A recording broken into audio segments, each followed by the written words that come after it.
Là, il semble qu'ils soient tous les deux ressortis très satisfaits de la réunion. Discussion constructive, a-t-on dit. Alors, c'est un peu encourageant. En tout cas, vous nous direz comment vous voyez ça après avoir aussi parlé avec le docteur Benoît Eppel, médecin de famille en Estrie, qui est avec nous. Bonjour, docteur Eppel. Oui, bon après-midi, Isabelle. Alors, on va en profiter pour donner notre numéro de téléphone et Oui. pour les commentaires de nos auditeurs pendant notre entrevue, Benoît. Avez-vous de l'espoir pour le conflit des médecins? Sentez-vous les impacts du conflit encore? Est-ce que vous avez dû aller au privé, par exemple? Là, écrivez-nous, appelez-nous 1-877-827-2346, 187 Cube Radio. Voilà. Au même moment, docteur Eppel, où quand même ces jours-ci, la fédération, votre fédération de médecins, a déposé une demande de pourvoi en contrôle judiciaire, ainsi qu'une demande de sursis pour suspendre la loi 2. Ça a l'air bien compliqué, mais pour faire ça simple pour nos auditeurs, vous en voulez toujours pas de cette loi 2. Fait que je comprends, discussion constructive, en même temps, il y a toujours cette loi. Moi, je pense que le gouvernement va pas reculer là-dessus. Vous en comprenez quoi, vous, docteur Eppel? Ben, j'en comprends qu'on est dans un cul-de-sac de part et d'autre. Autant les fédérations que le gouvernement sont dans un cul-de-sac. Le gouvernement a fait une loi qui finalement veut pas qu'elle s'applique telle quelle. C'est ça qui est le plus extraordinaire, je trouve, là-dedans. Puis des fédérations qui reçoivent la loi puis qui en veulent pas plus. Fait que finalement, il y a une loi votée à l'Assemblée nationale dont personne veut, ni le législateur, en tout cas, personne veut dans sa forme actuelle, ni le législateur, ni nous comme médecins.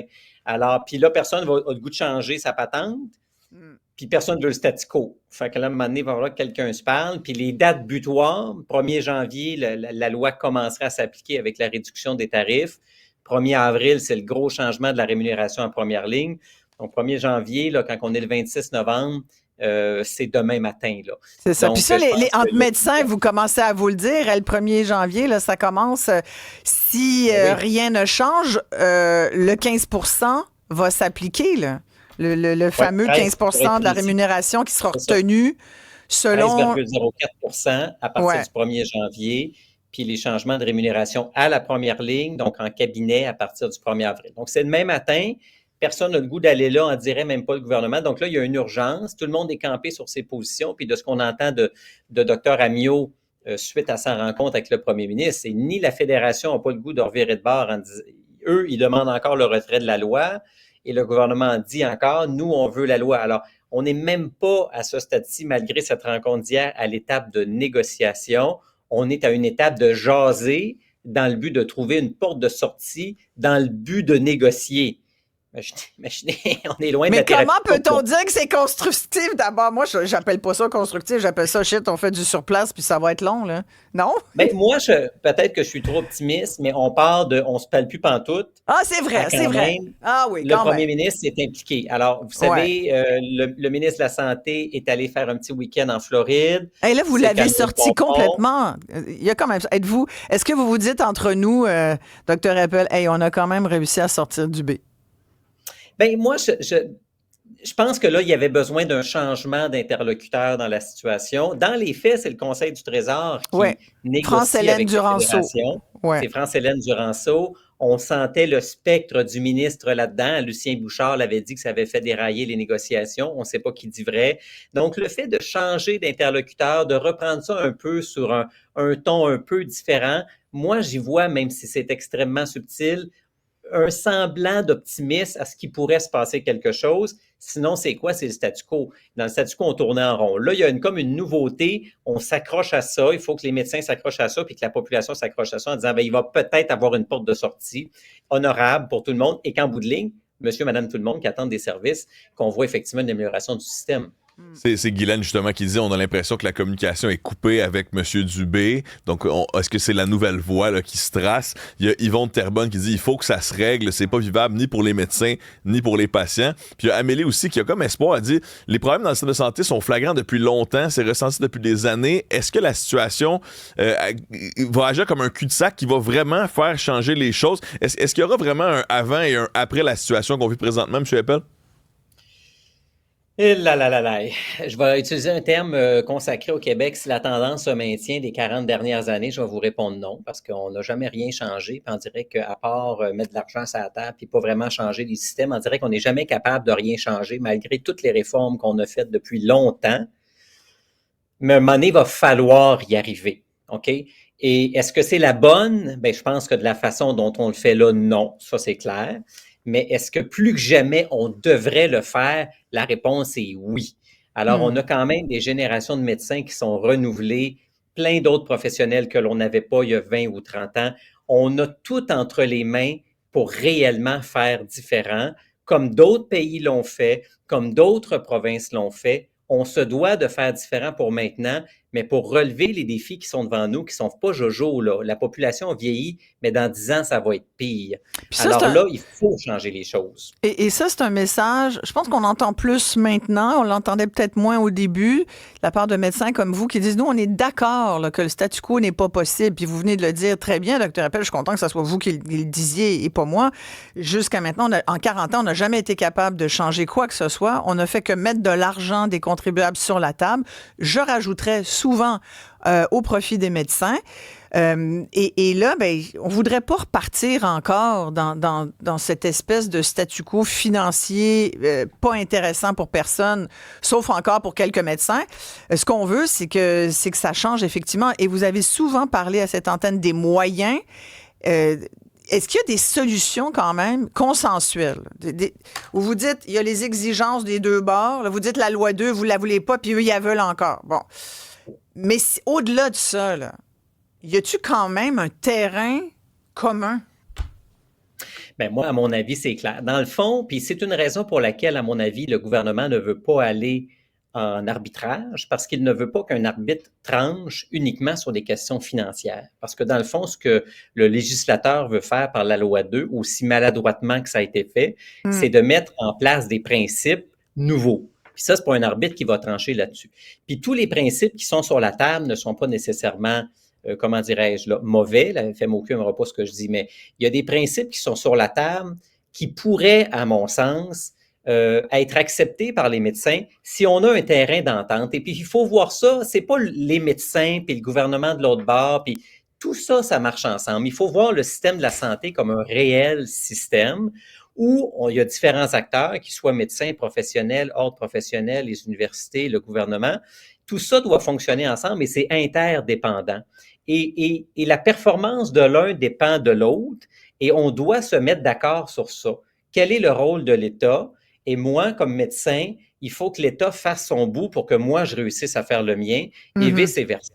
Et on doit s'entendre sur nos rôles communs, puis qu'il y a une espèce de commitment, là, d'engagement de chacune des parties pour permettre que ça fonctionne et se fixer ensemble des objectifs. Parce que c'est quoi l'objectif? C'est, prenons pour la première ligne, c'est qu'1 million de personnes aient accès à un médecin de famille ou du moins aient accès à des soins en première ligne.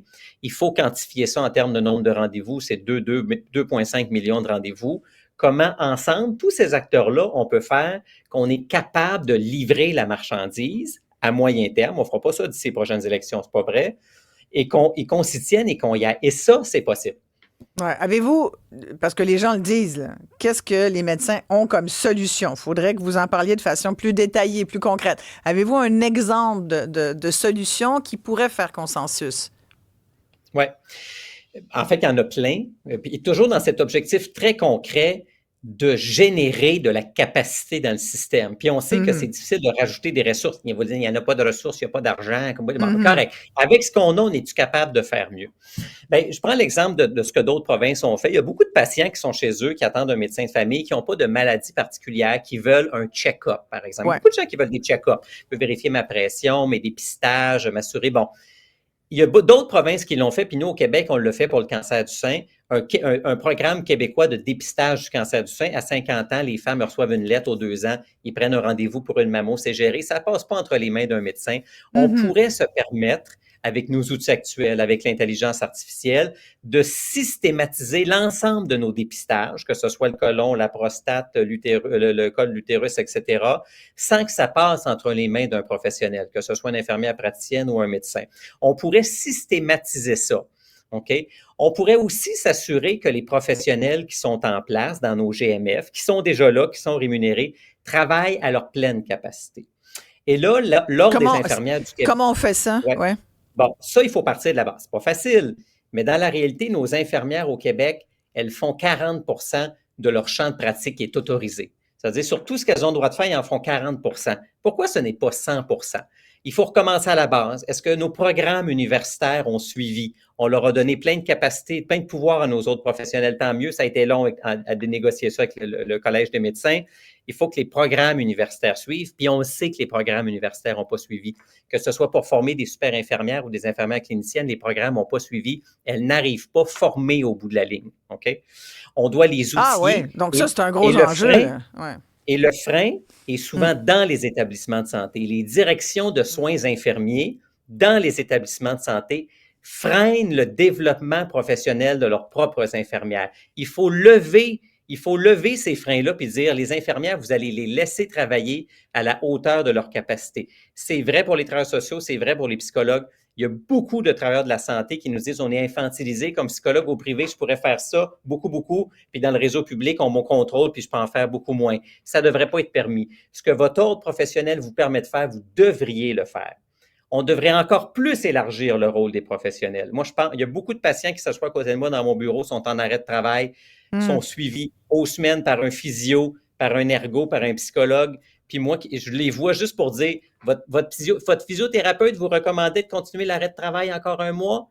Signe votre papier puis vous vous en allez. C'est complètement inutile. Pourquoi le physiothérapeute ne le fait pas? Pourquoi le physiothérapeute ne signe pas les ça, papiers? C'est tellement simple. Ça, là, je pourrais libérer 15 à 20 % de mes rendez-vous. C'est simple. Wow. C'est simple. Sans ajout de personnel. Ça ne coûte pas une maudite scène.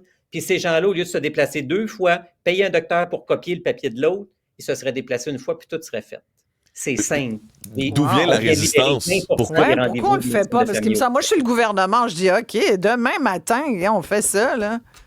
Pourquoi c'est pas... Vous savez, quand on parle aux gens proches du ministre Dubé et qu'on leur dit, vous savez, dans tout ce qu'il faudrait qu'on fasse pour que ça marche, pourquoi c'est pas fait puis c'est la loi qui est sur la table?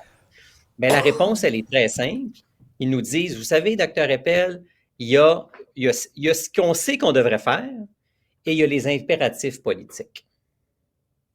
Mais les impératifs politiques... Alors, quand la politique mène le monde, au-delà du gros bon sens, mais c'est ce que ça donne. On a, à 1 an des élections, tenté un gros coup, qui est finalement un gros flop, puis c'est ce que ça donne. Alors, on a les moyens de faire plus avec les ressources que l'on a pour en donner plus à la population, et ça, c'est faisable. Ça fait 7 ans qu'ils sont là, puis ils ne l'ont pas fait. Amélie veut savoir, est-ce qu'il y a suffisamment d'infirmières dans le réseau? Il en manque combien et pourquoi en manque-t-il? Bonne question, je ne pourrais pas répondre à ça. Par contre, je pourrais vous répondre une chose. Par exemple, prenons les infirmières praticiennes spécialisées. Au Québec, il y en avait genre 4, mais il y en avait 1000 en Ontario. Donc, on a sur le développement de certains professionnels, dont les super infirmières, pris énormément de retard à ce qui se fait ailleurs. Donc, on a commencé 15 ans après l'Ontario parce qu'au Québec, on est tellement différents puis on ne croyait pas à ça. Bien, le 15 ans de retard qu'on a pris, on le rattrape. Là. Ce que l'Ontario réussit à faire maintenant, on le fera dans 15 ans. On n'a pas misé là-dessus. Pourtant, ça coûte moins cher. C'est capable d'offrir des soins. Il y a une chose qui existe dans toutes les provinces canadiennes, si je ne me trompe pas, sauf la Colombie-Britannique, qui a commencé au Manitoba en 1999. Je vous rappelle, pour vos auditeurs, nous sommes en 2025, donc il y a 26 ans. Les physician assistants, des adjoints aux médecins, c'est des professionnels qu'on a formés de façon plus simple encore qu'une infirmière, qui peuvent faire une grande partie de la job du médecin, qui peuvent vraiment libérer le médecin. Il y en a 1000 au Canada, la majorité sont en Ontario, il y en a dans toutes les provinces, il y en a, je vous fais un chiffron, 0 au Québec. Pourquoi? Parce que nous, au Québec, on n'a pas choisi ça. Donc, si on commence ça maintenant, on va en avoir les bénéfices dans 10 ou 15 ans, mais on va encore attendre. Donc, il faut prendre le bateau quand il passe. J'essaie de trouver, merci Dr. Eppel, sur l'évolution des postes vacants là, dans l'industrie des soins de santé, entre autres en lien avec la pénurie de personnel infirmier au Québec. Il y a quand même eu une augmentation. C'est vrai qu'il y a plusieurs années, là, c'était terrible. Il manquait beaucoup il y avait une vraie pénurie. Il y en a toujours une. Elle est difficile, apparemment, véritablement à mesurer. Mais on dit qu'il y a quand même... on dit que c'est le nombre de... Ça date de septembre 24. On dit que c'est le nombre de postes vacants, selon l'Institut de la statistique du Québec, des professions d'infirmiers et infirmières qui a le plus augmenté, qui serait passé de 3 500 en 2019 à environ 9 500 en 2023. Mais il y a aussi, depuis les 2 dernières années, on l'a vu, beaucoup d'infirmiers et d'infirmières qui ont décidé de partir. Là. Moi, j'en ai fait un documentaire qui s'appelle la grande démission. Il y en a beaucoup qui sont partis parce qu'ils étaient juste écœurés, plus capables. Oui. Puis je rajouterais, Mme Isabelle, on crée beaucoup de postes de gestion dans nos établissements de santé. Ça, il neige de ça.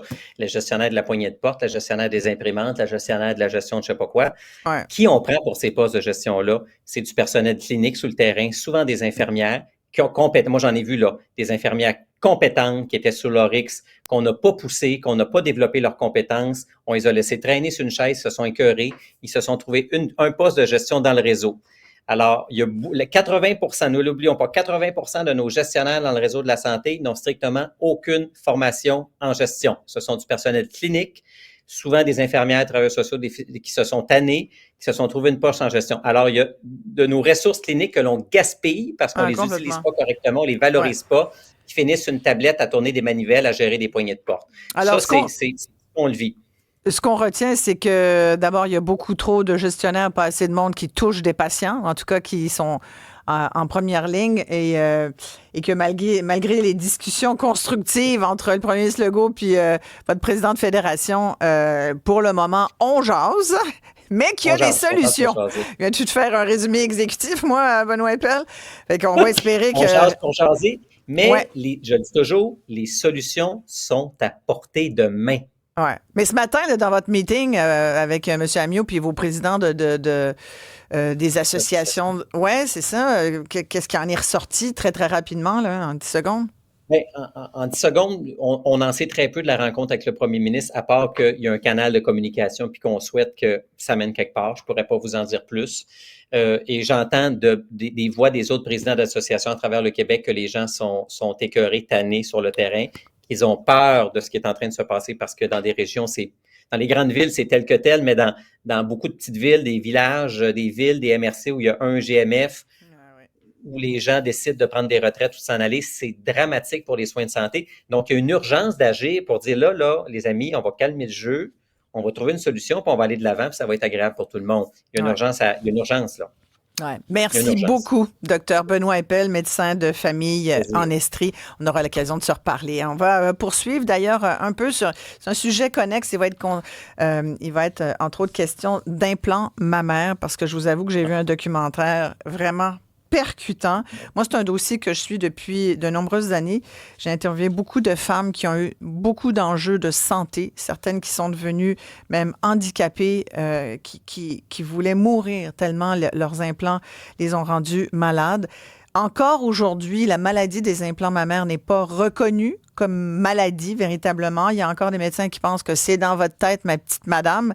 Et je pense que comme conjoint, c'est important, là, les hommes aussi, les gars, là, d'être au courant de ça.